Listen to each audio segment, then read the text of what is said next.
a brother and a sister who got married, and when the sort of nikah, I would say, took place, father came back about 5 6 years later, saying they demanding that they want to do a sort of large nikah or something like that.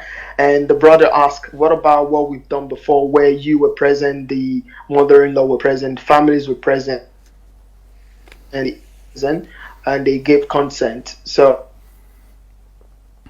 6 years later, the father-in-law is now demanding that they want to do a big celebration, which he classified as the proper nikah, and he tried to nullify what was done previously. That wasn't a Abdul nikah, that was Hamid, just a gathering. Abdul Hamid, I recall you've asked the same question more than a year ago.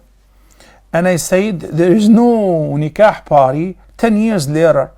And the father-in-law doesn't have a say. From an Islamic perspective, he doesn't have a say to force or put pressure on his son-in-law to make another nikah, because saying that the earlier nikah was not proper, we have to redo it and nullify the first one.